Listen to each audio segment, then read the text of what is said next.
Bismillahirrahmanirrahim. Assalamualaikum warahmatullahi wabarakatuh. Apa kabar siswa ibu sekalian? Semoga sehat walafiat dan selalu dalam lindungan Allah dimanapun kalian berada. Amin ya rabbal alamin. Senang sekali rasanya bisa menyapa kalian pada kesempatan kali ini, yakni pada mata pelajaran ilmu pengetahuan sosial, yang mana kita akan membahas materi KD 3.4 yang membahas tentang kolonialisme, imperialisme, dan juga rempah-rempah. Sebelumnya, ibu ingin kalian menyamankan dahulu posisi kalian agar ketika posisi sudah nyaman, kita dapat memahami pelajaran yang disampaikan oleh ibu. Baik, sebelum kita masuk ke materi, ibu ingin menyampaikan terlebih dahulu tujuan pembelajaran kita. Nah, pada pembelajaran kali ini, ibu berharap kalian dapat memahami pengertian kolonialisme, imperialisme, dan juga rempah-rempah. Lalu tujuan yang kedua, yaitu ibu berharap kalian dapat menguraikan jenis-jenis kolonialisme, imperialisme, dan juga rempah-rempah. Baik, baiklah kita masuk kepada materi, yaitu yang pertama kolonialisme.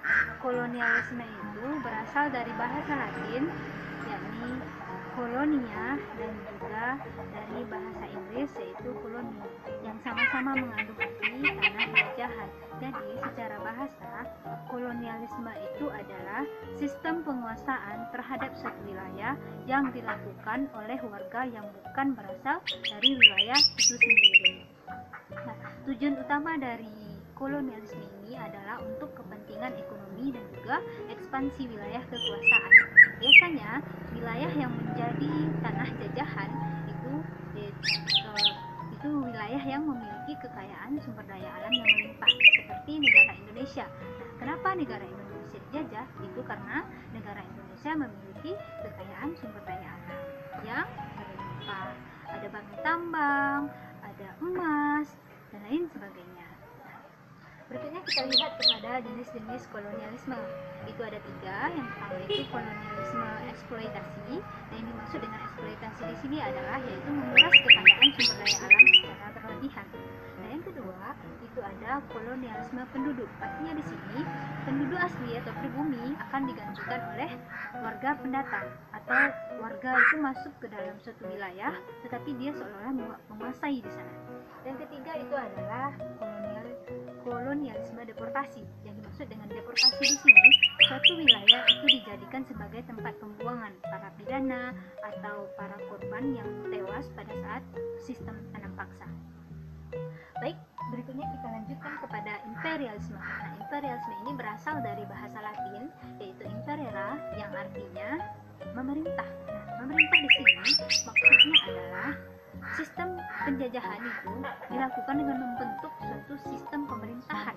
Jadi, seorang penjajah itu atau beberapa kelompok penjajah, dia akan membentuk sistem pemerintahnya sendiri. Dia menggantikan sistem pemerintahnya lama, kemudian membuat sistem pemerintahnya sendiri.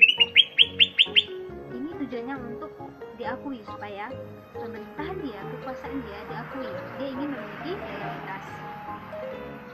Ada 2 jenis dari imperialisme ini. Yang pertama, imperialisme kuno.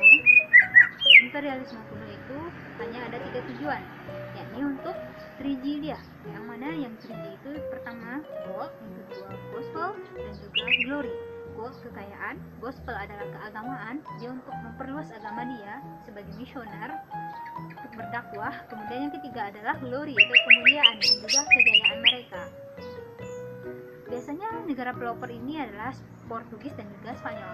Yang kedua yaitu imperialisme modern. Imperialisme modern ini dilakukan untuk memperluas wilayah perdagangan. Ketika mereka sudah mendapatkan yang namanya 3G tadi, mereka ingin memperluas lagi perdagangan mereka, melakukan ekspansi, pemasaran, perluasan wilayah. Nah, itu yang mereka inginkan. Mereka sudah mendapatkan yang 3G tadi, jadi seolah-olah mereka tidak pernah puas. Oke, kita lanjutkan tentang rempah-rempah. Nah, siapa yang tidak tahu dengan rempah-rempah?